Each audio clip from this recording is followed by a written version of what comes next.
Namaskar, Khusro Vidya, myself, JVN Dr. Pramila Kazla, Assistant Professor in Department of Physiology and Biochemistry, Faculty of Homeopathic Science from Jyoti Vidyapit Women's University.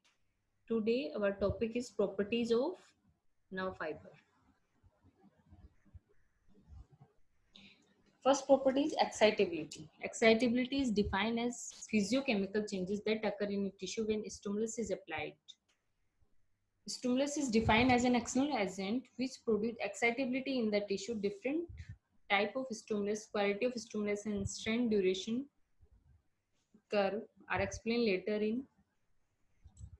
Chronexy is an important parameter to determine the condition of nerve fiber. Clinically, the damage of nerve fiber is determined by measuring the chronexy.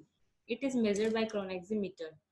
Nerve fiber have a low threshold for excitation than the other cells. Response due to stimulation of nerve fiber. When a nerve fiber is stimulated based on the strength of stimulus, two types of response develop: action potential or nerve impulse. Action potential develop in a nerve fiber when it is stimulated by a stimulus with adequate strength of stimulus necessary for producing the action potential in a nerve fiber is known as threshold or minimal stimulus. Action potential is propagated. Second one is electronic potential or local potential. When the stimulus is with subliminal strength is applied, only electronic potential develop and action potential does not develop. Electronic potential is non-propagated. So in this diagram, you can see around minus 70 stimulus is applied. This is latent period after applying stimulus. This is firing level. At this point, this is threshold point. At this point, depolarization occurs up to plus 25 or around plus 30, and this is repolarization, and this is hyperpolarization.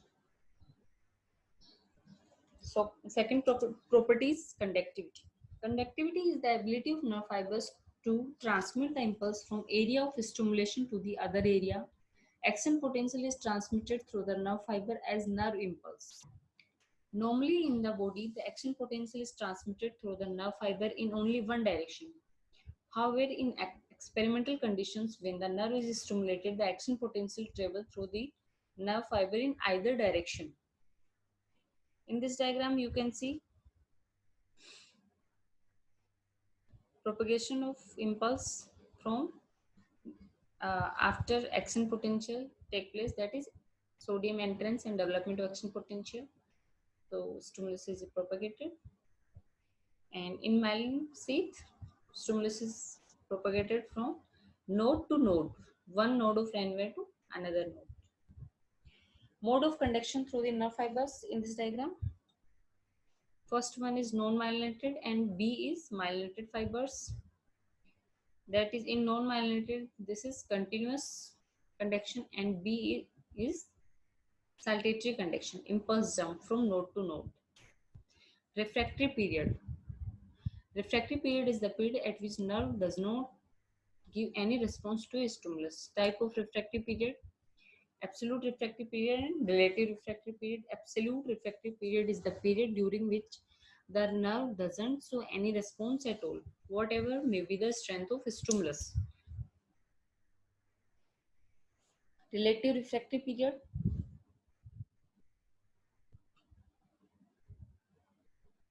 it is the period during which the nerve fiber shows response if the strength of stimulus is increased to maximum. Summation: when one subliminal stimulus is applied, it does not produce any response in nerve fiber because the subliminal stimulus is very weak. However, if two or more subliminal stimuli are applied within a short interval of about zero point 0.5 millisecond, the response is produced. It is because the subliminal stimuli are summed up together to become strong enough to produce the response. This phenomenon is known as summation. Adaptation. While stimulating a nerve fiber continuously, the excitability of nerve fiber is greater in the beginning. Later, the response decreases slowly, and finally, the nerve fiber does not show any response at all. This phenomena is known as adaptation or accommodation.